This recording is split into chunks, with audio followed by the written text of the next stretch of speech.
But one thing I really liked about here is you kind of showing like these kind of like, what is the format, like, you know, like what are you trying to get out of these videos and everything, because everyone is going to have a different why they're doing the video and what they're trying to get out of it. And if you don't start with that, then you're just putting something up there to put something up there. Yeah, correct. Yeah. No, so I'm a very analytical as a person, but basically I think that you have to now, also because everyone is, as you mentioned before, starting to do it. And so like if you want to have a chance that your message goes through, you have to be very strategic about your content. So the way I always think about, okay, first thing, let's understand who I am and why I'm doing the stuff, and so, like mainly who am I serving. So these are the three pillars that you start from.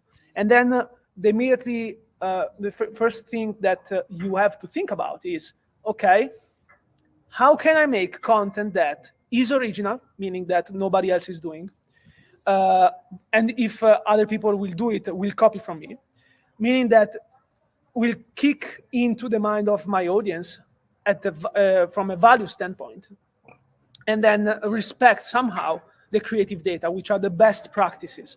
But for best practices, that's the hardest part probably, because you have to be very analytical about how other people that are winning on social are structuring the content. And the farther you look from your niche, the more value you capture from it. Because if you think about what social media is a game of like storytelling. And it doesn't matter if you're about soccer, it doesn't matter if you're about finance. What matters is how you deliver on the story. And there are many creators, like there is Kaby Lame. I don't know, guys, if you know it, but he's like probably the most famous TikToker in the world, which is, by the way, it happened to be Italian.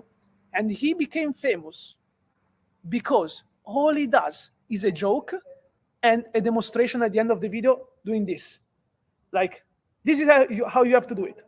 This. And he just do that. Period. With a joke. And he has like 300 million. It's insane. It's insane. Like $30 million a year, like crazy stuff, you know. Now that's not the final goal that you want to have. Maybe but pandemic. You should have just said something and just done this during the pandemic, right? Correct. And you'd have 17 homes by now. Correct. I'm thinking all this stuff, and this guy's like, and making. It's fine. I'm joking, but the point is the why. I'm curious about the why, because once you get the why, then you can replicate it. And then if you can replicate it, it means that you have a winning strategy. So the why is because he found a format, an original format. He matched the audience values, because basically like his value is entertainment and jokes that are not political, not like that everyone can understand. And then the creative data is basically like make the story as simple as possible that can deliver on its value the fastest way possible. Okay. Wow. Okay. So let's look at this right here. So here's kind of like customer acquisition, because like I think, you know, a lot of the people out there and Jacopo, I appreciate you taking this time. I know Europa League starts in 6 minutes, and you know, I'm sure that's a big deal for someone like yourself, since you know Milan happens to be playing in the Europa League in 6 minutes. So I appreciate you taking this time right here. Yeah, no problem, no problem. But you know, for people out there, you know, who are, you know, young coaches or even experienced coaches or starting their own academies and stuff like that, their number one reasoning is customer acquisition. They want to get more clients to sign up for their academy or to join their club program or et cetera, et cetera, et cetera. So does this funnel work for that type of a thing? Absolutely. So the thing that you want to, again, once you want to get some more customers or people to help, the very first thing is like, I have to make content for people. So think about the content as the first transaction for your business, meaning that the very first piece of content that you put out there that delivers value, that other people consume for free, and in exchange of like this viewership, they follow you, that's an exchange of value there. And then you have, okay, now maybe out of 10 videos that I make or 15 videos that I make a month, 10 will deliver value, and maybe 3 or...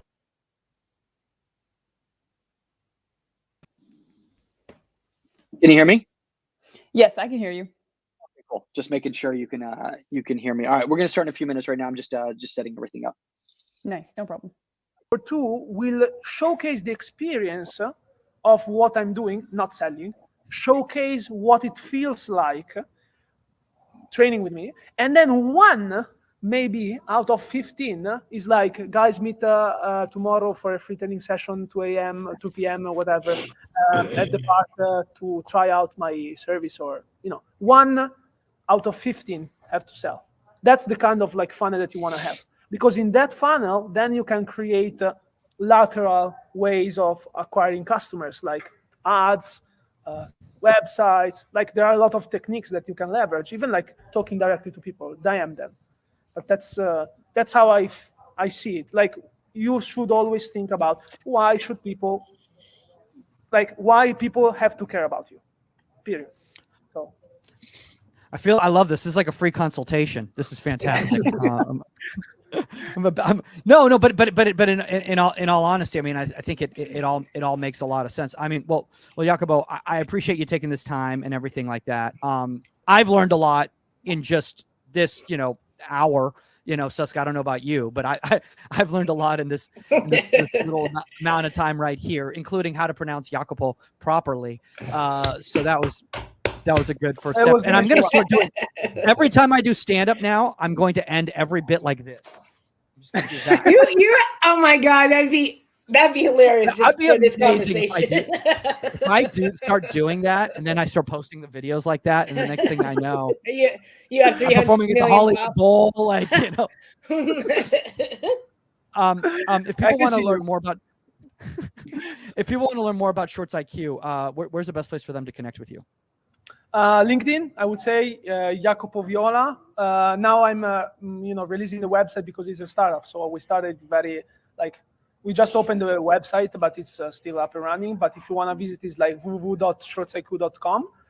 And for any kind of request, they can even DM me on Instagram. Like I'm here to help. I love it. And obviously, guys, you can reach out to us at contact@insidethe18media.com if you have a guest suggestion or a topic suggestion, or at Goalkeeper Podcast on the Union app. We've been talking about social media right here. And obviously, one of the reasons that, we started the Union program is because a lot of people were not getting the right engagement on social media. They were having very difficulty connecting with people like Jacopo because, obviously very busy people. And, a thumbs up and a comment is only so much. And if you really want to engage with a lot of these mentors, go to the uniongk.com. You can download the app in the Apple or Google Play stores. Start engaging, start sharing your own content, start doing mentor sessions. There's just so much to benefit from the goalkeeping community when we all work together. You can even do mentor sessions with Saskia. I recommended Saskia to somebody yesterday that I did a session. I get people that just want to talk. Like a therapist? Like you're a therapist? Yeah, like I'm not breaking down video or anything for some reason. It's just like, it's like, parents and they just want to talk. And, it's fine with me. It's whatever. I'm here for you. Hey, however you can benefit the goalkeeping community, major, so it's all good. However you want to benefit the goalkeeping community, Yep. If you want to talk about the latest episode of Mr. and Mrs. Smith with me, feel free to book me to do that, and we can talk about how they would be as goalkeepers. No, in all honesty, guys, I really appreciate everybody that I've been working with on the mentor program. All the other mentors, you guys are amazing. Jacopo, hopefully we'll get to start doing some stuff with you and Shorts IQ. Very, very excited with what you all are doing. Really, really, really cool stuff. Maybe I get to go to Miami, when it's not so humid. So maybe like before July or August. And we can connect in person. And look who's here! Look at this whole crew we got going on right here. Oh nice. Man, I am. Yeah, but look at that crest over there. Phallon, I love it. No, we're gonna talk about it when the show starts. Oh, but sorry. you're Phallon, you're living Susk's dream actually. So. Oh, really? Yep. Oh yeah. No, honestly, I'm really so appreciative of everything here. Like it's really even just in terms of my career and how things have grown just in the short time, I think 5 or 6 years I'm at right now. It's just insane to now be here at this club. Like it's crazy. I love Oh my gosh. I'm It's a- jealous. You'll have to come visit, but like visit in the summer. Don't come anytime soon. The weather's terrible. I want to see you play. Yeah. Okay. Yeah. True. Oh my gosh. No, it's funny, Fallon, because like we've had literally UK weather here for like the last couple weeks. It's been crazy. It's like been cloud. I don't think we've seen the sun in like a few weeks, honestly. And Saskia Really? literally lives like at like the peak of the valley, basically. So all the water just dumps directly onto her house. It's literally just her house. Like Charlie No, it's Brown's not. house. That's my house. But it definitely goes rushing by. The garbage cans from the neighbors, everything. It's entertaining. Yeah, you see everything. Oh yeah. All right, let's get this let's get this going. Here we go.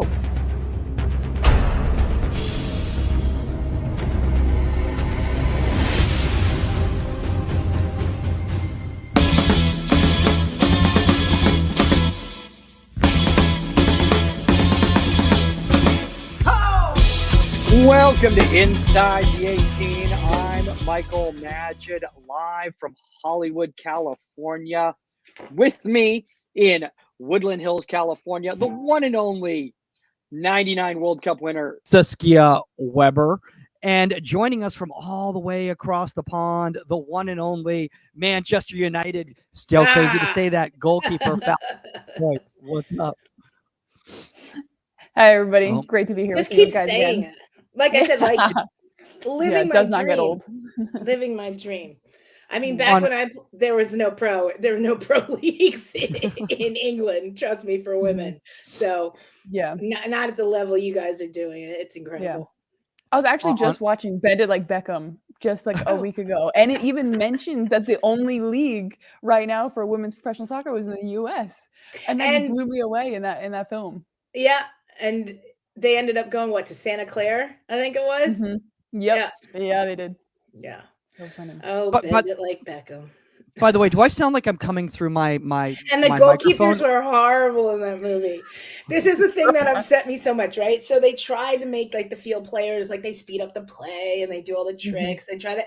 They just didn't give a crap about the goalkeepers. Like that goal, the final goal when she bends it like Beckham and everything. The keeper's like at the near post.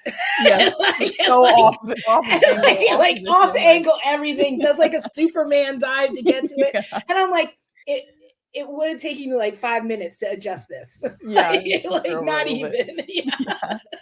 Yeah.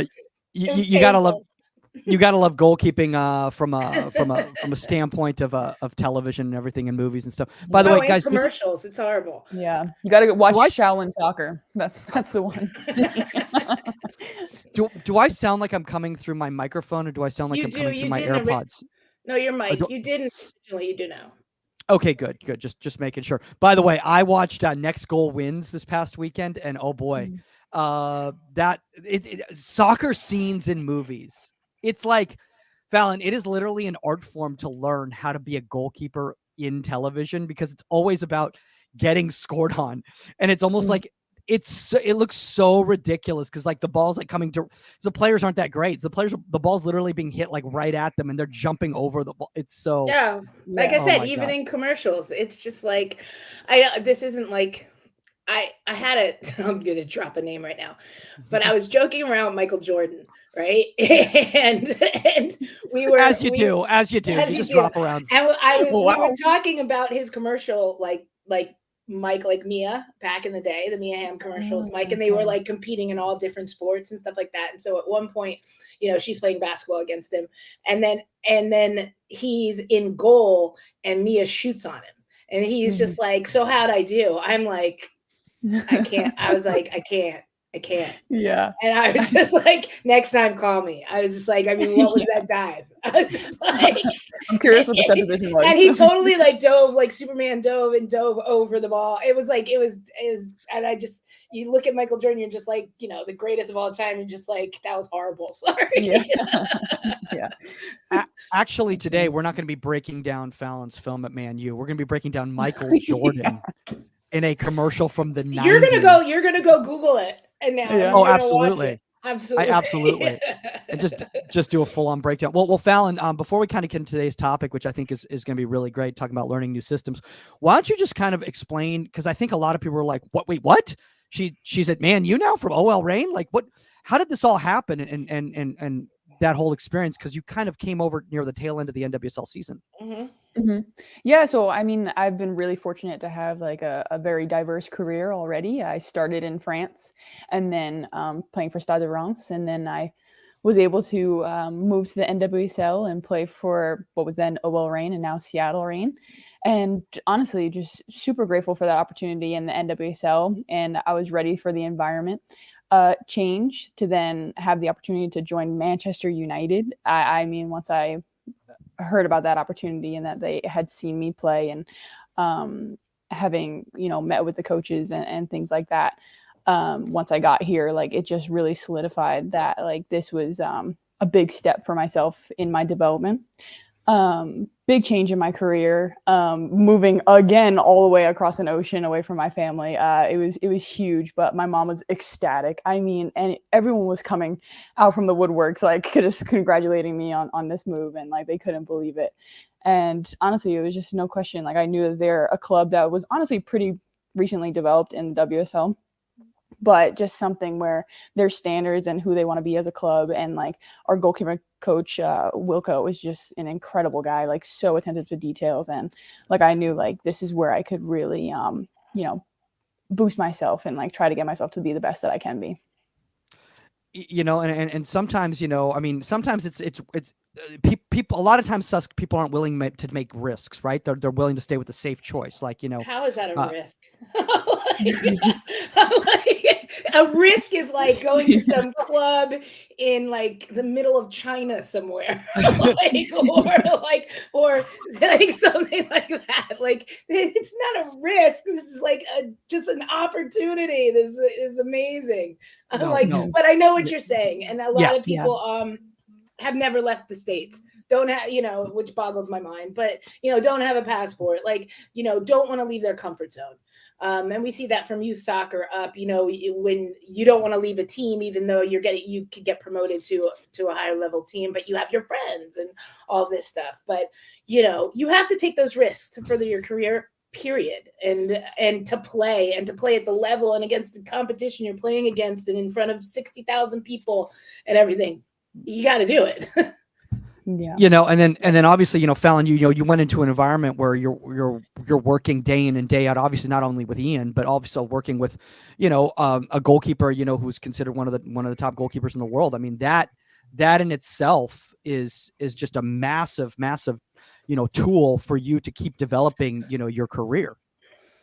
Yeah, absolutely. And while I was grateful for my time in the NWSL, and let me tell you, I learned so much in the NWSL, I was ready for that push that's here. England's no joke. I mean, we saw in the World Cup, it's incredible how much other countries have developed outside of the United States. And just coming here to England, one of my first games watching here was fortunate enough to see Manchester United versus Arsenal, and I was just like, guys, like, the soccer, the football here it's so inspiring. And I love the NWSL. So I'm American, so like, love our league too. But here was just like, it's a kick in the butt, like, I am a second keeper now. Like, this is where like I can find myself really pushing myself and being excited and like, trying to see like that growth that hopefully I can, keep progressing. It's great, but it's amazing to see. And to be honest, because it's the growth of the game because of leagues like you're in, France, Spain, everything. That's why you're seeing new world champions. That's why you're seeing players where usually, the US players would be the top 10 up for the Ballon d'Or or something like that. Now they're not even on the list, and, they'll get there, and, you have one or two, but we're not dominant anymore. And it's what we always wanted. You don't want to win every game 6-0. You don't want that. And back in the day, even playing against Brazil, we used to win games like that, and England and Holland. And now it's just no joke. Mm-hmm. Phallon, I want to ask you this, because obviously, you started out your professional journey, overseas in France, and obviously went from the second division into the first division, which is, you got to experience, pro rel, which a lot of people don't get to experience firsthand when they grow up in the United States. And how different was going from that into that French environment versus coming into this English environment? Oh yeah, I was fresh and new coming out of Miami, had no idea what professional soccer even was. I don't think I knew what a tactic was. No offense to anything at Miami, but it was a survival in the ACC. I mean, if you're not familiar with the ACC, we're playing against UNC, we're playing against Florida State, and we were little old Miami. We fought, but going to France and learning the French style of play was, they're just so technical. Like, you have these younger girls that are like, I think we had our academy girls that were probably like 17, 18, 19 years old that were just like on a technical level that I hadn't seen before at that time. When I was probably like 21 at that time. And so it was just new, like where, girls are just pinging the ball. It was almost like a speed of play that I hadn't experienced before. So even though they were maybe lacking on the physical side of things, like I had to learn the game in France, even at the Division 2 level, like that was their level there too.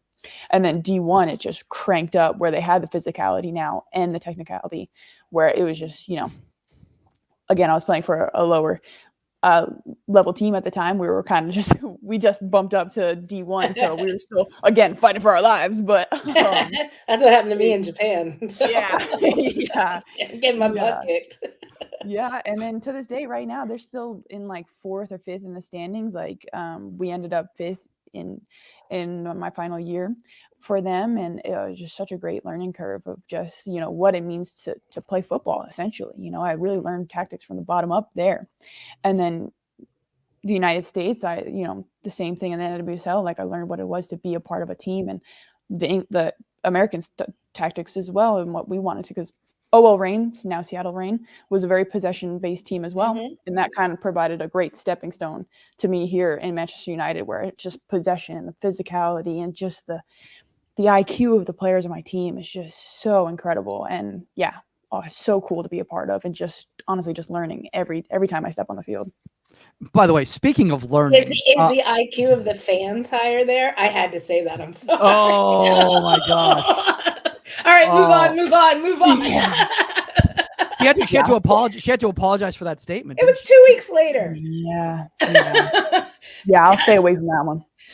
But, yeah, I can say whatever I want. I thought one of the funniest comments, but not a funny comment, after the game the other day, where there was like 3,000 people there, and like they're blasted, like people are blasting it online and stuff like that, like, oh, they want more money, but there's nobody in the stands. Like, first of all, we're in a monsoon in LA. Like, traffic's bad enough out here. It's a Tuesday night. Kids have school. But one of the comments was, well, that's what you get for calling your fans stupid. And I was just like, there you go. I go, This isn't going to die. I can say what I want. It's a dumb comment. So we'll leave it at that.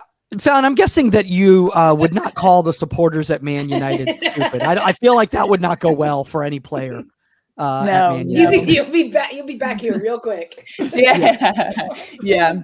But I will say here, like, people are very prideful over their teams here in England. Absolutely. Obviously, there's just been a long-standing Premier League here. So honestly, with the women's teams matching the men's teams as well, and name and everything, they just love their club, which is honestly just another thing that's so exciting to be a part of. Like, I went to a dive shop the other day, and he looked at me, and he was just, and I explained my situation, that I'm a professional soccer player, and he was just like, "You're lucky you play for the right one." I was just like, I'm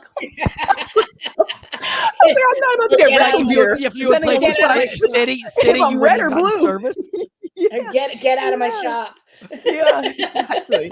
I will say I'm not selling you intense. anything. Yeah. Do you like before you walk into a store, see like if there's like a red devil hanging in there before, like you say, you know what, this is a safe location for me to. It's like being in LA and having a red or blue bandana. It's like the Crips and the Bloods. It's like, don't go in that part of town.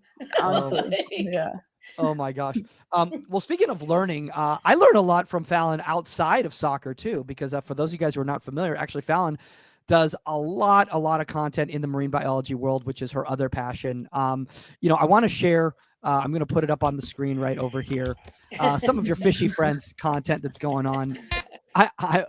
Hold on, I gotta mute it though, because otherwise it's gonna be a little. Oh, there she is.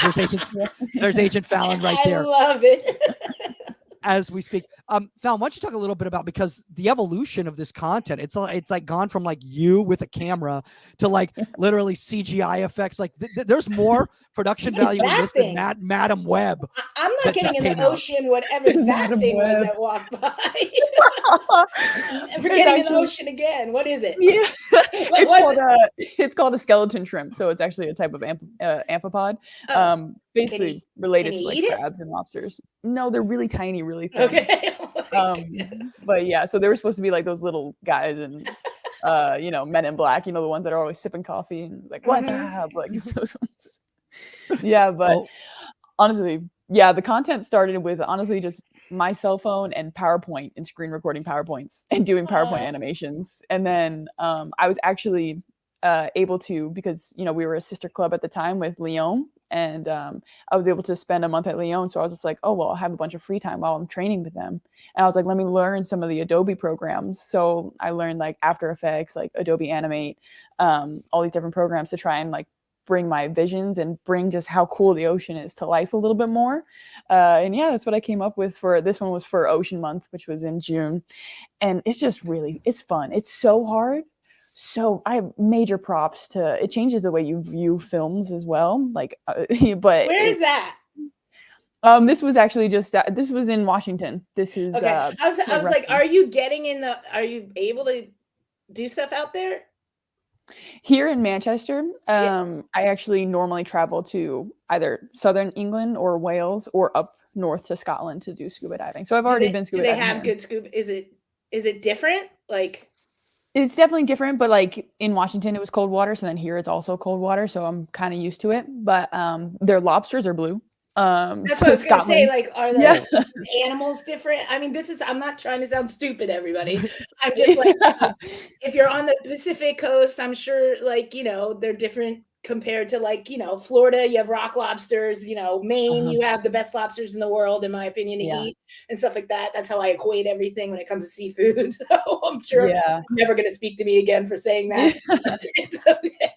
Phallon's like, I talk to them like in The Little Mermaid. Like, so. You're like, gosh, they're my friend. Yeah. If I am filming an animal for a while, I will give a little respect and say like, okay, bye, thank you. Just like give a little wave underwater. That's amazing. But yeah, like there's just such great like kelp forests here, seagrasses as well. Like there's even a seahorse that you can find in southern England, which is super cute. I personally love sea slugs. They can come in every shape, size, color. Normally they're just these little guys. It's like a treasure hunt for me that we're just looking out for them because they're just so cool. That's cool. In Scotland they have like their own little sea slug fest where like a bunch of divers just go out and try to find as many sea slugs as they can. Like it's just, yeah. I've caught one of those fish before at that market. Wait, you have at the Seattle? Yeah, nice. Long time ago. We were up there with the U.S. team. Did you did you gloves on or no? Just hands. I just caught it. I mean, okay. It wasn't like they didn't just like throw a tuna at me. I wish I had more behind the scenes content because it's just me like standing outside Pike Place for way too long, looking way too creepy, trying to film the right moment of them throwing the fish. And people are like, we were like, I don't know what's going on right over here, but this woman seems very, very invested in us throwing this fish. I mean, no, honestly, Phallon, I think this is really important for young players out there to see that because like a lot of times, especially, with the competitive level, ECNL, all that, a lot of times they start losing sight, or let's say their parents start losing sight about the fact that like you need to create a well-developed individual who has outside interests, because when the game is over and at some point for all of us, the game does end, there's got to be something else for us to do. Mm-hmm. Yeah, absolutely. I think it's so important. It was something that was ingrained for me since I was younger. Like my mom was always very, would never classify her as strict, just very, open and honest with me too, of just like academics are what you should really be focused on. She was always telling me like, as long as you're getting A's, like you can play the sports, but you as soon as we see a B, you're coming back home, So just from a very early age. I think also mentally, we talk about this a lot, you can put away soccer for a little while and Yeah. you can delve into something else that you love.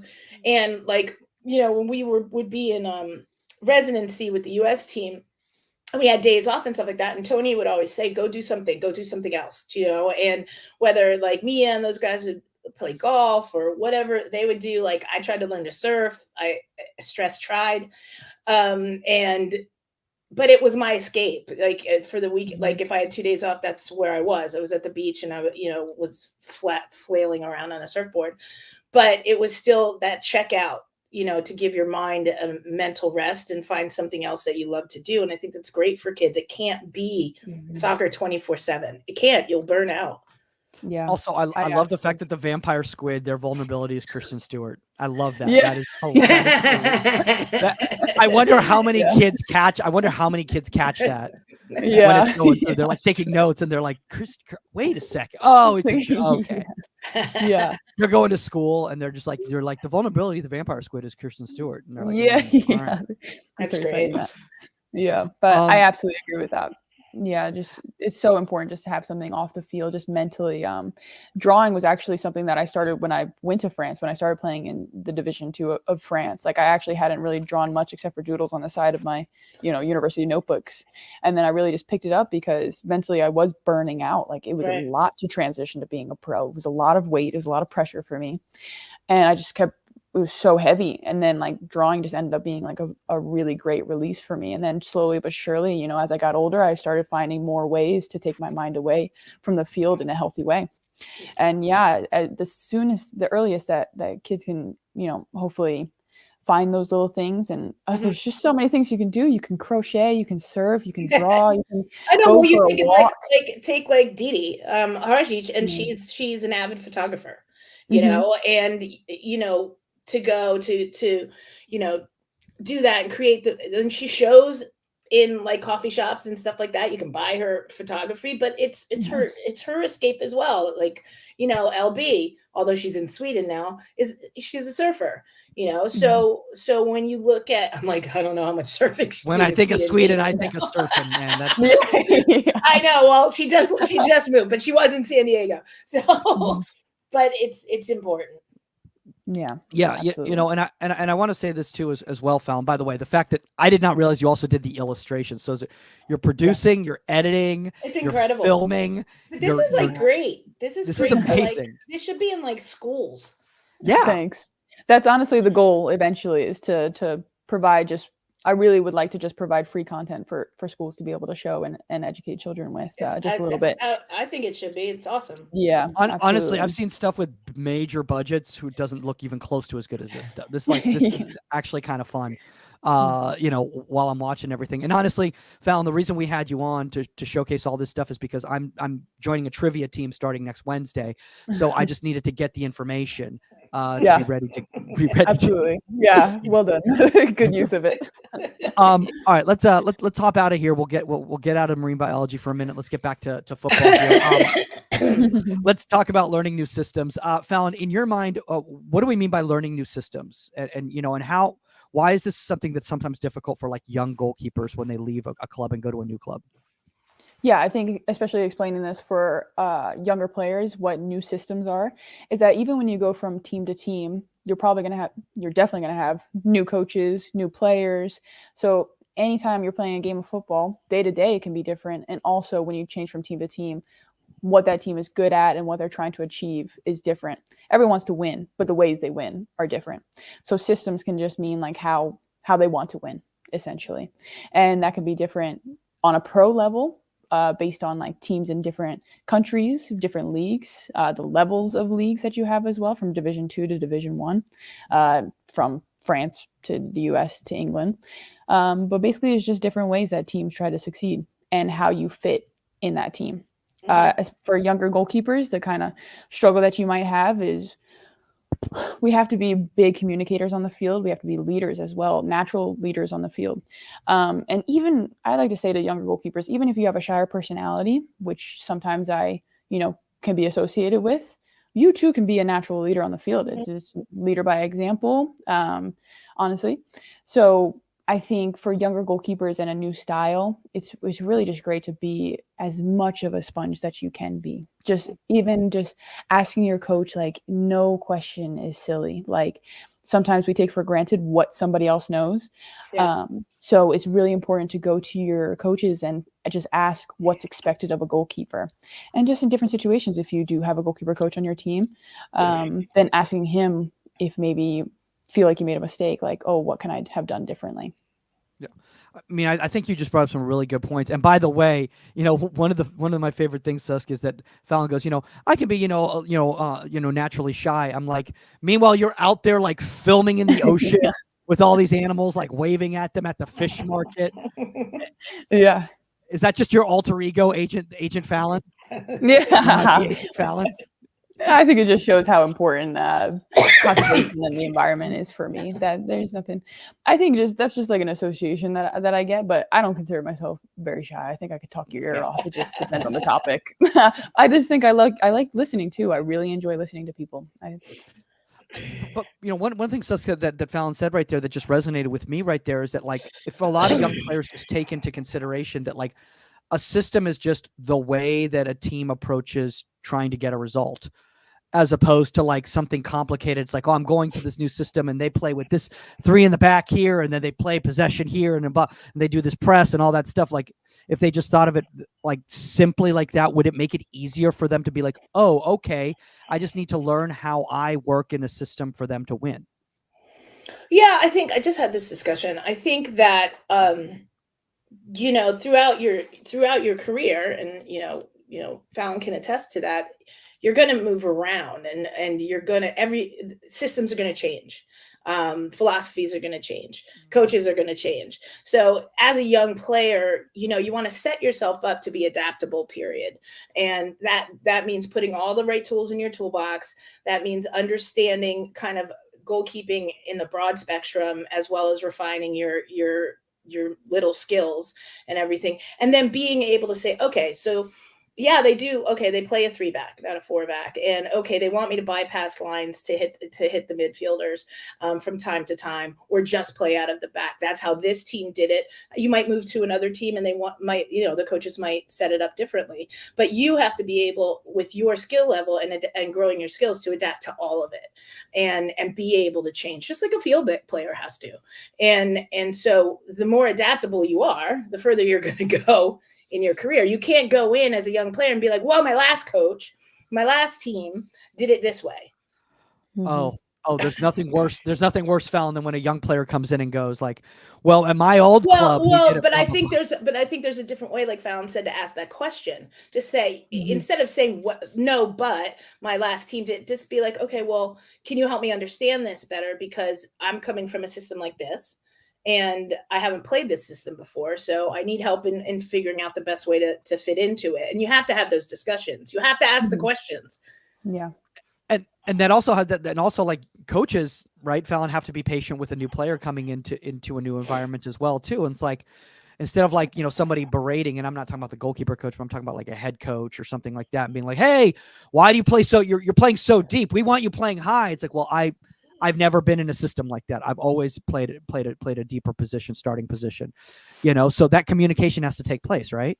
Yeah, absolutely. Yeah. And I definitely think that coaches should, be willing to also, have a little bit of a leeway and understanding their players and knowing their background at least a little bit, to knowing like maybe understanding why they're doing that, and then presenting the new solution and what they want from their players. Yeah, coach. Yeah.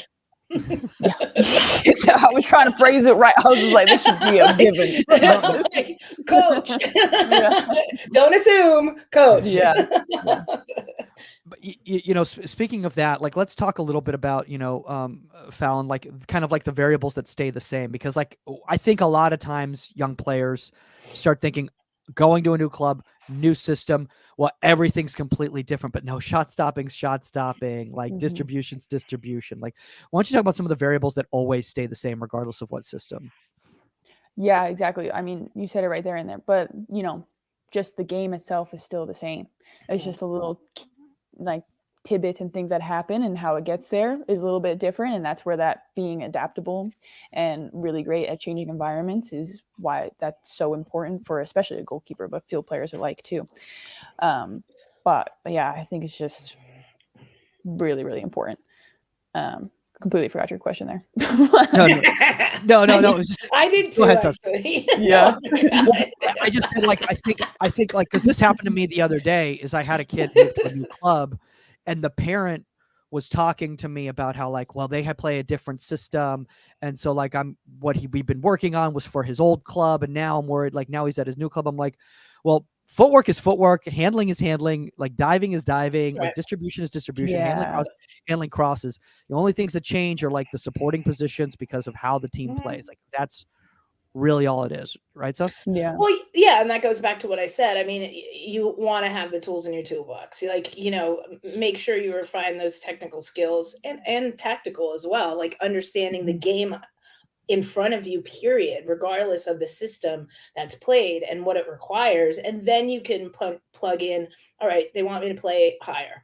They want me to do this. They want me to do that in this system that we're playing in. And then you can just plug it in. But you're right, at the end of the day, pulling a cross down is pulling a cross down. Proper positioning is proper positioning.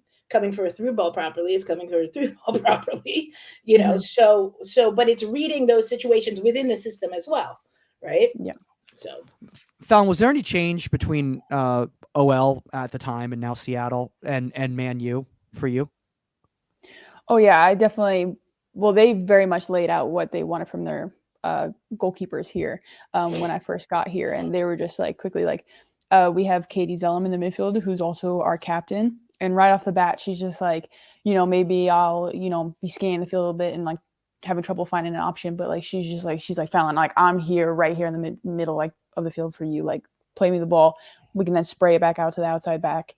They're just so like very communicative here, and just the way their style is and how they've been as a team, especially like a lot of the girls have been on the team for like quite a few years now, so they've just built up this kind of like flow with each other, and they've really just been so open and welcoming and too, as in practices and learning their system, how they want their goalkeepers higher, and playing with their back line. That's very expected of a Manchester United goalkeeper, is that like you're now becoming essentially like another center back. Like that's what they need you for in the buildup. And you see like how, beneficial that is. Like, whoa, it's the way this game is played here. It's fun to watch, honestly, because they're just some beautiful soccer is happening here. And yeah, the coaching staff laid out what they wanted from me, especially the goalkeeper coach. Like he's constantly there on the sideline, like never in any kind of negative manner, like just always there. Honestly, as you said, Saskia, coaching, he's just like, here, pull a little wider, like be out of her shadow, open up this angle. Like I see that you're here, but we want you here, and it's just like, just very direct, concise information that I've been receiving here the whole time that I've really enjoyed. By the way, there's a comment here on Instagram from somebody who said, loved how you were going around collecting the trash at the last game at Lee Sports Village. Was that? Yeah. We had like a wicked wind going on in like our stadium, and it was just like twirling around. So then all the trash from all the trash cans was just swirling around the field. And so like, when we go like that, I don't know, like the 15 minutes, 20 minutes to go do our little warm up on the sideline, there was so much trash. You're like, you can't just walk by it, like you got. So luckily I had my big puffer on, so I just started stuffing it in my pocket. I had like 10 pieces. Taking a lesson from the Japanese fans, right? Yeah, and like team. 10 pieces of trash, just all tucked away. But that's amazing right there. I mean, like I think a lot of parents and a lot of young players should hear that right there, because like that is not only a professional attitude in regards to how you play on the field, but professional attitude how you handle things off the field too. But it's respecting it. It's respecting, yeah. Yeah, it's your church, it's your home, it's your ground, it's you respect it. Yeah, absolutely. Yeah, absolutely. All right, let's get into this right here. I'm like, do you pick up trash when you go scuba diving? I actually do. Yeah. They have cleanups like all the time. We go underwater and we bring a little bag with us and we put all the trash. I see that online a lot, that people do that, and I'm just like, see, it comes from that. Respect the ocean. Yeah. See, look at these shots, by the way. This is so cool, Oh honestly. yeah, I I love could it. watch We're like, okay, the soccer part's over. Back to marine. No. biology. Honestly, like I feel like this is like this. I feel like I'm watching PBS right now. This is amazing. Like Totally, it's This is- Discovery Network. this is Yeah. honestly, Yeah. this is just as good as anything I see on TV. Sask. I know. Discovery. God, my God, this is Yeah. incredible. Oh my gosh. Although it's got to be very, Ooh, very look cold at in those those waters. things. My God, look at these things. Yeah. These things are so cool. Oh, why do I have to skip all the way over here into soccer stuff? Oh my God. Yeah. Here's Credit. all the credits, by the way. Here's all the credits. Yeah. Yeah. Give all the credit for everybody here. All right. So let's before we get into everything right here, guys, we're going to go into some breakdowns of some Phallon's actions over at Man United. First off, Phallon, why don't you explain the rivalry between Man City and Man United for maybe some of the listeners here in the United States who aren't as familiar with the culture there. Well put, Mike. Yeah, anybody listening, take your favorite sporting team and just pin them against their biggest rival in history, and that is the rivalry you have here for Manchester United and Man City in a derby. And I could not believe that my little self was here, and this was a moment for me. Like, I was really, really happy to be a part of this team and a part of this game. It was really special. But yeah, you take the I was gonna say the Yankees versus the Mets, but you can't even use that example. I don't know, but take any rivalry. Red Sox, Yankees, Dodgers, Giants, Rangers, Islanders, Rangers, Islanders, yeah. By the way, Ryan Coulter over on IG right now says soon to be Angel City Bay and San Diego. yeah. Rain and Portland. That There was you another go. one. There you Big go. one. Yeah. So Ryan Coulter over at FC Cincinnati says, great to listen to your enthusiasm describing your experience with the coach. It shows how important the in-game coaching is to allow a new goalkeeper to get comfortable with their new club's expectations. Phallon, anything you want to add to that? And great shout out, Ryan. I love when, Phallon, you got there and you DM me and you're just like, Saskia, you'd love it here. I'm like, okay, I get it. I'm like, 20 years ago. Okay. Yeah. So let's talk about this here right here. So first off, this is a corner kick right here. And honestly, regardless of what system you're playing in, like a corner kick is going to be a corner kick type of thing. So this one's like an in-swinging cross from Alex Greenwood. You recognize kind of that it's an in-swinging bend, and recognize you can't handle this ball based on the traffic that's there, and it's just a simple box out into a safe area. But notice how Phallon continues with the track in case that ball does spill into a bad area. She's ready for the recovery right there. Saskia, anything you want to add here? No, I think it's great stuff. First of all, it's a really solid clear. A lot of times I think we see that just not cleared properly. You gave yourself some height on it and some distance, so you actually had the time to recover and get back into position. So here you see that height and that distance, you assess, you see where it's going to land, and you adjust yourself. So you don't wait. And this is, I think, a lot of young players have a problem with. They wait. They take they're like stuck. Okay, where's the ball going? And then once it lands at the foot of a player, they're like, oh, now I have to recover. Now I have to get into position. Well, the time to get into position is you assess the field. You take that snapshot. You see that ball is going to land where it's going to land. You should know that ahead of time, and you should already be like retracting and getting into the proper position. Yeah. I mean, I think one of the really good things about this, Phallon, first off, in my opinion, what I love about this is just the simple focus. And I just think so many young players, once they make the final action, they think the play's over. They're like, great, did my job. But that's what I mean. Hopefully they clear it. Yeah.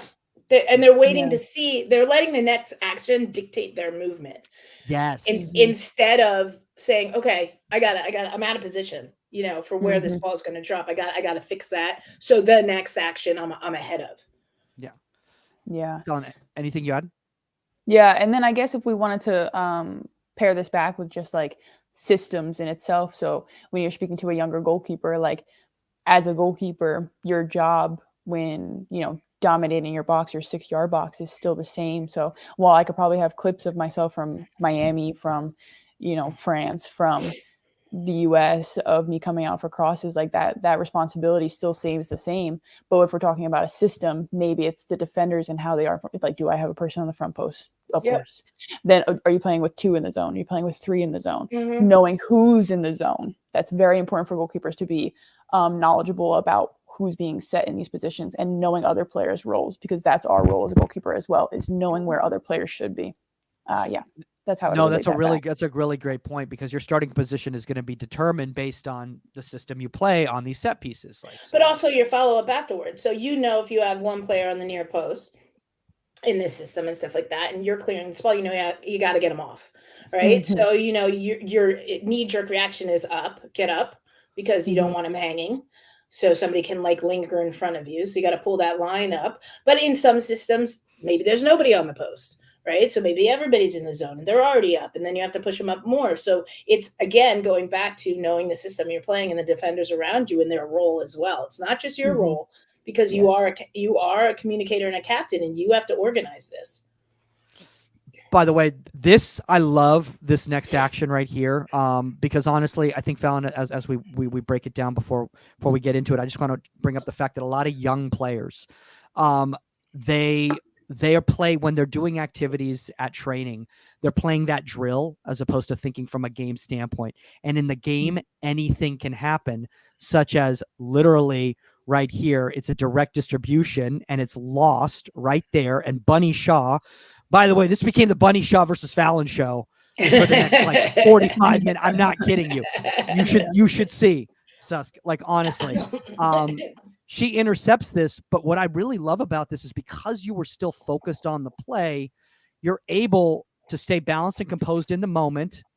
And because of the way that she was positioned, you didn't freak out. You stayed calm. It's a clean handle on the collapse dive. A lot of goalkeepers would have freaked out right here. Oh my gosh, a player just got the ball inside the box. I got to run out at that ball. You're like, nope, she's got coverage on her. I'm good here. I can handle it. Go back a sec, Mike. Go back to it. Okay. I'm going back here. Right here. Okay. So first off, this is the play right here. And it's taken right there. So, Phallon, where are you first off right here? Yeah, I'm still probably recovering back into the goal. Maybe trying to... At this point, I'm definitely recovering back into the goal because I can see what's developing. But yeah. Probably like 2 yards off my goal line. And the thing I like about this, and we talked about understanding your players around you and the system that you have, is Bunny's got the ball. The area of the goal that she can shoot at has become obvious. And why? Because if you keep this going, look to Phallon's left. I don't know who your defender. Yes. So she tucked in after the mistake as well. So now what's Bunny? The only place Bunny really has to go is near post on Phallon, right? Because you guys have technically the goal covered, but understanding your players as well. Because had she not tucked in, this could be a different situation. Positioning would have had to be different. She's got the whole goal to shoot at and everything. Yeah, absolutely. Man, Susk, that's next level analysis right there. Because I didn't even recognize that tucked player on the left-hand side. Right. That's why I get paid the big bucks, Mike. My gosh! Now I see why you. Now I see why you do it on TV. You and Phallon soon are going to be leaving me in the wake on TV with your marine biology show, and Saskia with her own goalkeeping analysis show. No, I mean, that's such a great point right over there. And I think a lot of the times, Phallon, one of the things, speaking of that right here, young goalkeepers don't trust their outfield players to do their job. And so they think they're going to screw up. I got to take control. I got to take action. But that ends up actually kind of making it worse because now two people are trying to do the same thing. Yeah. Yeah, I would definitely agree with that. And she's also there for the slotted ball. She could step forward, although whoever that is yelling at Bunny, like, pass me the ball. But I think that pass would have been eaten up as well. So, well, you would hope. But. Yeah. And I would say for younger goalkeepers, even if they're unsure of their field players, I think it's a little bit healthy to be a little unsure. Never expect that everything's going to go exactly right for the players around you too. Like, always be ready. Like, even if Bunny Shaw had shot the other way too, you have to be ready for that as well. Absolutely. Yeah. That's actually a really good point right there. I want to show this as you were talking about Man City and how, like, you basically have to play like a flat a flat center back with them here in this next clip right here. After we see Bunny is not happy with that. No, she's not happy with her teammate yelling at her. So I think right here, what we see right here. So first off, explain the shape that we got going on right here. And is this typically how the support position that you kind of take with these backs right here? Yeah, definitely. This is what we want. We want our center back stepping in. Like we've got some great composed players on our team. And yeah, this is a decently normal setup for us. I could be higher. By the way, another comment in the comment section: the GK United are amazing, the staff and the players. So shout out to all of Man United's GK Union right there. So absolutely, yeah, definitely. Big shout out to the goalkeepers that I train with. They're really great people. All right, so the ball was played back. You drop back for depth right here. The ball's played back to you right over here. Now again, Bunny Shaw is chasing you right here. And she's literally coming at you full speed. And you recognize that your touch, based on where you're playing it, is exposed right there. Mm-hmm. So now you quickly turn and shield. I don't know how you shield her. I'd be terrified right here. Yeah. But you shield her with your body and you look for just a passing lane. Nice. And you play this direct ball right. I mean, that's a beautiful ball to find that player right there. First off, this vision to be able to see that player, that's next level in my opinion. Susk, anything? Mm-hmm. No, and it's great. And it's also the identification that had you gone wide with that, you would have kept everybody in trouble. So had you gone here, they've got 1, 2, 3, 4, right? You're going to get the press from 9, right, on your outside back. And so you're still probably going to be in a bit of trouble here. So to bypass this line right here and have the confidence to serve this through, to split that line right there, that is next level. And that is why you're at Manchester United. Yeah. I appreciate that. Thank you. And it does go back to like knowing your players and knowing your system and where your players should be. Yep. And that goes back to the trust of your players as well. Yeah. And then if I wanted to speak on like the untrusting thing, like I need to get my booty back just in case. So, yeah. I mean, it's funny that you say this here, Phallon, in regards to like this play right here. First off, the coming here, like, do you know the players there and like you're like, okay, well that's the space they're going to move into, or do you look to see if the player's there when you get this chase? Because it's really hard to multitask like this when you have somebody literally on your leg, like literally on your leg right there. Yeah, I think what's even tougher for younger goalkeepers too is like, so you see where my initial touch is, and then as goalkeepers, we can see the oncoming pressure as well, and that can be panicky. And that's when you feel almost limited in your options, but knowing that you as well become a field player and you can take multiple touches. It's not fun. Don't take too many, that's when it comes in. Come prepared, know your team, know what your coaches want and where your players are. So to answer your question, like it's a little bit of a mix of both, because obviously the game changes constantly. Doesn't mean that your player's going to actually be there. Maybe something happened. Honestly, maybe she tripped. You just don't know. So you do as well have to look. But Sus, you always talk about, don't follow one mistake with a second mistake type of a thing. And like, maybe that touch was a little bit wide over there. Don't panic. Recognize that chase. She didn't panic right there. She's like, okay, I got a problem solve. And I think, don't panic, right? So what's the word? If you panic and you follow one mistake by another mistake, the ball's in the back of the net, right? So worst case scenario, she heaves it out of bounds, right? Take the touch, send it over the sideline, the touch line, and you live to fight another day. Right? Yeah. Bad end of this is that you panic and you kick it right into Bunny or into oncoming more pressure, and it's in the back of the net. So, don't panic. Like, just solve the problem. And it's a split second to solve the problem, and it takes practice and it takes understanding your players, but it also takes understanding your limitations and the pressures that's on you. It's okay to send the ball out of bounds if you have to clean up a situation. Yeah, and I want young players to hear that too, because the thing is like, it's okay. Like, hey, maybe you're not there yet or whatever. We want you to explore. We want you to try these things and maybe it's going to be successful or maybe it's going to be not. But you don't have to do what Phallon did right there. Maybe that doesn't work for you. Do what works for you in the moment. But identify, okay, I took a bad touch and I'm in trouble here. You might not have the support that Phallon had. There might be even more pressure on you. So clean it up. Like, don't force yourself into, well, I have to try to find one of my players. I have to try to split the defense. I have the oncoming attackers. if you looked at me as a young player and this was further back and you turned around and put it over the touchline and it turned into a corner, I'd be like, okay, you know what I mean? You panicked. You put yourself into a bad situation, but you didn't follow it up by the ball's not in the back of the net. So we're here to fight another day. We can clean this up next time. We can work on it in practice. We can try to figure out how to get you out of the situation, but you identified that you put yourself into that situation. Just fix it the best way you can at this moment. Yeah. But by the way, I'm sure a field player coach would turn to me and be like, why the hell did they put it out of bounds? And why is it a corner kick and everything? I'm like, it's not in the back of the net. Yeah. Well, I think a problem a lot of times with outfield coaches is that they look at the goalkeeper and they're conceptually, they're like, this is what I want them to do in that moment. And if the picture doesn't look like what they wanted it to look like, they get upset, as opposed to recognizing that it was effective in the moment. That's really what matters.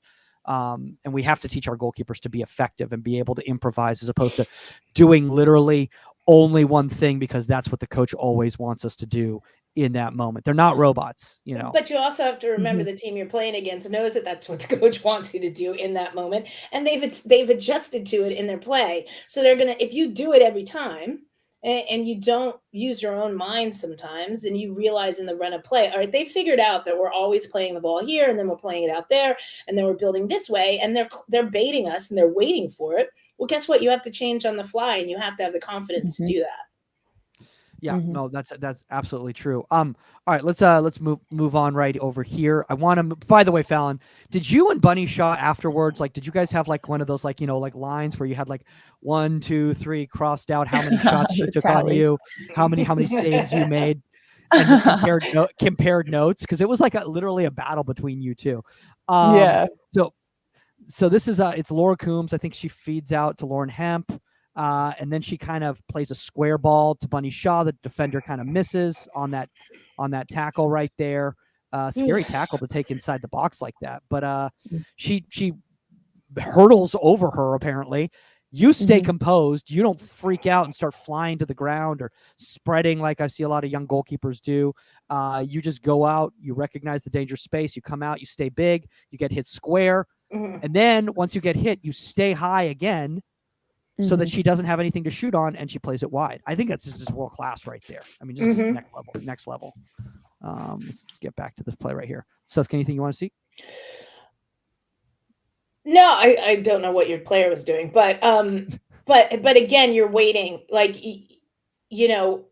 I agree with Mike. I mean, I think you nailed it spot on. You came out, you stayed big, you closed the angle, and you're like, Bunny, you have to beat me, instead of beating yourself. And I think it's a good point of what you said, Mike. A lot of young players out there, if you can watch this and everything, would just come flying, right? They just go, I'm coming out, which is what Bunny wants. I'm coming out. I'm doing a block save too far away, 5 yards, and I'm like, I'm on the ground already, and she just chipped it over me. Instead, you stayed, you stole some ground, and then you stayed big, and you're like, Bunny, you have no angle right now, beat me. And she couldn't. Yeah. I mean, but what I really like right here, Phallon, but how many players have we seen just go flying? Yeah.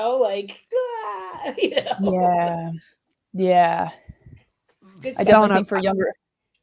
Go ahead. Were you gonna ask? No, you go ahead.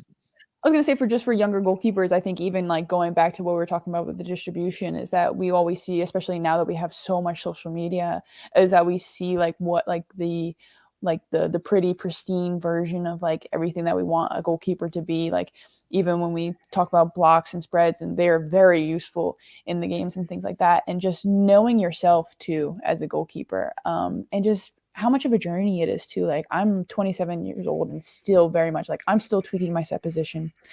I'm still learning, honestly, what we're seeing in this clip right now of being big. Maybe at some point, maybe a year ago, maybe I would have been one of those that just came flying out. Like that could have been me. But it's just, honestly, it always is just such a growth. And if you're not there right now, like just keep plugging away. Like it'll come. Like don't worry if you're not there right now. Like it will happen for you. What I really love about this is when you get hit square on right there, your first thought is chase ball and find where that ball went. And so Bunny's got nothing because you've stolen that ground. She can't shoot on goal because there's no angle now for her to see the goal at all. So as far as I'm concerned, that second ball was also a save Mhm. because she would have slotted that if you had not done that right there. So yeah. All right, let's move on to this last clip right here because I know it's starting to get late for you out there. What's 8:52 already? Yeah. All right, Crazy so let's time move on. difference. Well, what's funny though is it's so funny, Suska. So Phallon reaches out and she's like, "Oh, I'm only available between 11 and 2," and I thought she meant 11 and 2 UK time, and Yeah.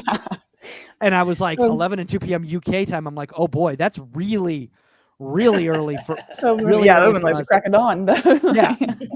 And I'm like, she's like, no, and then I looked at the text again and I was like, oh, that's Pacific time. Oh yeah, we can do that. We can do that because as Saskia knows, anything before 10 a.m. is a struggle. It's a struggle for Yeah. Mike. Very much so. All right, let's move on to this last clip right over here because this is actually something that came up in a conversation yesterday with me and a young goalkeeper in regards to when a player takes a heavy touch and not trying to block, but instead find the ball. So here is a ball. I think it's Hasegawa. She plays a direct ball to Bunny Shaw. Again, Bunny Shaw show. And she's dribbling, but it's a heavy touch right there. And you come out, a lot of young goalkeepers come out and they try to get into a block shape right here. You're like, no, heavy touch. I'm going to go and win that ball Mm-hmm. and go down. Yeah. This is a lost art, Phallon, in my opinion. Yeah, when I was younger, we were taught the Cobra. I don't know if people still teach the Cobra anymore, but yeah, that was like a technique where it's like the 50-50 ball and you go at the same time. But this was one where I was you definitely block going it for in the your catch. body. You would block it into your body. Yeah. Exactly. Exactly. Lost art, yes, I think, but I think it's a lost art because kids are too literal. I know we talk about that all the time.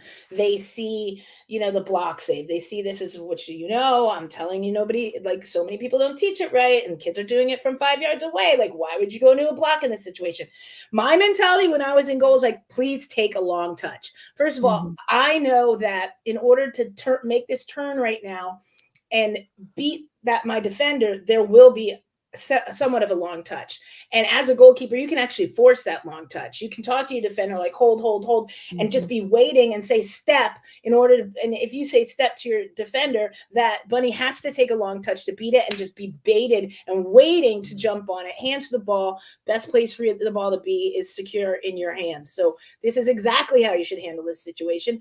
And like, you're just waiting. I just love long touches. Come on, do it. Just eat it up. It's like, great. Thanks. Just made my job easy. I'm just waiting on it. Yeah. And I think for younger goalkeepers too, is just like the action's not finished when it's in your hands, like to really feel the ball, secure the ball, because Bunny Shaw came at me with some power. And I remember thinking after this one, like, whoa, like she's a that strong could have come girl. out. That could have popped out. Yeah. Actually, that's a really good point right there, because I think a lot of young players, or let's just say players in general, I can't tell you how many times I've gone down in a Cobra right there and I haven't gone in with my full power. And because of that, the player overpowers me and they're able to get the ball. But you want to let your energy and your body go through this ball. Boom. Right? So you're not ending up where you save the ball. You're ending up past it. And in order, if your body momentum goes through this ball, Bunny, if she tries to stay on the ball, is going to get upended. She's not. You're going to win because your body has more power and energy because you're using her whole body in this situation. If you see so many young kids that they're trying to save the ball at the point of here and try to stop their momentum, and that's when you're going to flub it and it's going to come out. So just keep on going. It's funny. I want to see actually, because there's a little bit of a bigger. So I think you can see it better here in this angle right here. So, did that just go away? Mike, you need to go to her editing class. Full transparency. I am. Don't tell me you're sick. Don't tell me you're sick. I am. I don't know if you've been able to tell. I'm totally sick. I'm totally sick. So here we go. I'm gonna blame that.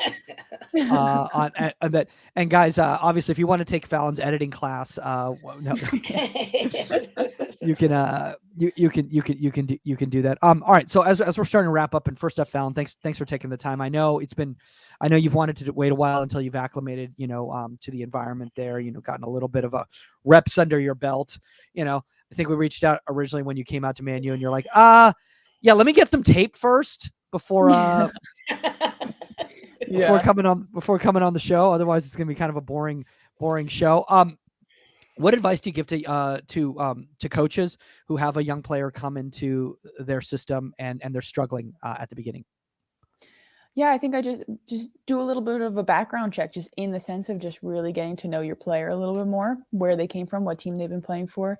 If they're super young, obviously they don't have clips or anything like that, but I think you can just get to see them in like your first week of training sessions, maybe before like going straight in with so much and trying to teach them so much, maybe get to know them for a little bit and then go from there. Like I think it should be where you understand each player, because all of us are so different. Like even at the professional level right here, like all the girls on my team are so different and respond to things differently, which is perfectly fine. Like we shouldn't shy away from this. Like there are so many differences in how people have gone throughout their career, even as, in the youth clubs and things like that. Like we shouldn't be afraid of so many of these differences and want to put them into a box and just like make them, like your forward looks like this, your midfielder looks like this, your defender looks like this, and your goalkeeper looks like this. Like honestly, just try and embrace all those differences, get to learn that child and that player's differences, and, try to embrace that and praise them on that. Like,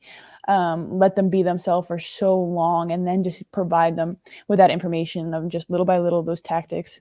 Try not to be too overwhelming. And again, just going back to things off the field, maybe you could just insert a little thing about like, oh, hey, what are you doing? Like, in the sense of how would you properly phrase this? But, like, do you like to draw? Do you like to crochet? Do you like to, insert little things of where the child or the young player like isn't so focused and so burnt out at the end of it all. Make it fun. Let it be fun. Let kids have fun.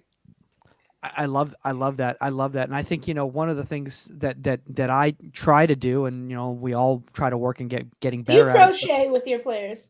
I'm trying to learn how to crochet. I got like a succulent. Like I have a feeling that she's crocheting because it's like the third time she's brought up crochet. Like, where's crocheting come from? I want a scarf or something. So yeah, it's like my next big challenge is trying to learn how to just make things while crocheting. I think you'd go viral, Phallon, if you crocheted underwater while in scuba gear. If you were crocheting underwater with like a stingray next to you. Like there it could be possible. It could be possible. Oh my gosh, it'd be very, very wet, very, very difficult to do that. I think underwater. So anything you want to add to that? Because like I think I love what you said about keeping it fun. Because like honestly, I think one of the most difficult things when a kid comes to a new club and it's a new system and they're struggling is they're not having fun because they're failing, they're not succeeding. And you got to just make them feel comfortable and be like, hey, it's okay. Like you're here for a reason. You're here for a reason because you have qualities that are going to make that are going to help our team, and we want to help you get better too. Oh, you have to. It's a game. You have to enjoy it. You have to enjoy what you're doing, period. And look, there are going to be hard days and hard times and hard practices, and there's going to be serious times and everything like that, as there should be. But if you're not enjoying what you're doing when you step on the field, then why do it? But it's up to us as coaches and mentors and everything to find that joy as well, and make an environment that it exists in, and just a well-rounded environment that players want to play in and they want to come to and they want to work hard, because if you are enjoying it, you're going to work harder. Yep. By the way, I just want to make this mention right here as we start wrapping up. And Phallon, again, thanks for taking the time. Speaking of enjoyment, I'm enjoying the fact that people have been subscribing to the Union GK app and been doing the mentor programs. Isn't that a great segue into a plug right there? I need to make this known right now to everybody. We are 4 away from 3,000 subscribers. I know. So I'm so 4 excited. away from 3,000 subscribers. So everybody who's watching right now, if you're not familiar with the Union GK app, if you're not familiar with the pro mentoring program and everything like that, go to the uniongk.com. You can download the app in the Apple or Google Play Store. We get 4 more from watching this vodcast right now, guys. We're going to be at 3,000. You're going to be part of that lucky community. I think that 3,000 is going to get a free 1-year subscription. That's what I'm going to do. Number 3,000? Number 3,000 will get a free 1-year subscription. So if you're willing, that's it, guys. So you got to hop on there right there. So see if you can be number 3,000. It's like going to the grocery store and getting like free. You're our 1 millionth customer. Yeah, like confetti will come down. Who hasn't thought about that when they've gone to the grocery store? I'm like, wouldn't that be great? Where are the balloons? Oh my gosh. No, but honestly, I'm really, really appreciative of everybody's coming on. Also, I want to give a shout out to some of the people that I've been working with in the mentor program right now. I think a lot of people think that the recruiting thing is only for high school and youth players. Like, I've been doing recruiting stuff with junior college players because I know that that's also a thing. Players going from the 2-year program to the 4-year program. Transfer portal. The transfer portal. It's a whole thing. So if you're a college player, an older player, we're here for you as well too. It's not like you turn 18, go goodbye. No. And young coaches, same thing. Parents, I know, Saskia, I know you've been working with parents. So shout out to all that. I don't know if that's like a nod to me and my age that like I'm always on with the parents. Maybe it's just a comfortability. I don't know. It's a parent, but I got to talk to Saskia. No. Well, hopefully we can get some younger mentors on. Maybe we can get Phallon involved in some capacity. Not going to put her in pressure here while she's on the air with us live. Obviously, guys, contact at insidethe18media.com if you have a guest suggestion or a topic suggestion, or at Goalkeeper Podcast on the Union app. Phallon, if people want to reach out to you on traditional socials until you get your Union handle, what is it? I'm mostly on Instagram, so it's just at Phallon, my first name, so Phallon. Just like Saskia right there, at Saskia on the Union. That's right, because it's a unique name. Yeah. I mean, well, at least over here it is. I mean, if I was in Holland, people were like, you have to put your last name to that. But yeah, see? Phallon, how many Phallons have you met? Really, I think less than 5. I think less. One I know I've met at Walmart, and I can only think of that one. Yeah. I've like met 2, I think. Mm-hmm. Wait, you met a Phallon at Walmart? Yeah, she was the cashier and she just had Phallon written on her name tag. Nice. Yeah, but most people spell it with an F. I'm the only one that I've met with a PH. Nice. That's amazing. That makes Mike, things easier. How many mics have you met? Oh my God. How many mics? Well, so just to let you know, I'm what's called a millennial, and it was the most popular name for boys during that generation. So in the United States, that is. So I meet a lot of Michaels. Actually, Michael's not my actual real name on my birth certificate. I was born. What were you born? Just go ahead. They misspelled my name on my birth certificate in Venezuela, and they spelled it Mikhail. All right, Mikhail. Yeah. So that's what they put on there. They put Mikhail. And people wonder why I wasn't named Miguel. It's because my dad got to name me, and he said Michael. So I don't know. I don't know. Right, that's not going anywhere. All right, guys, you've probably the numbers just start going down. People are like, we're done with this. All right, guys, that's all the time on Inside the 18, and we are out. Later, guys.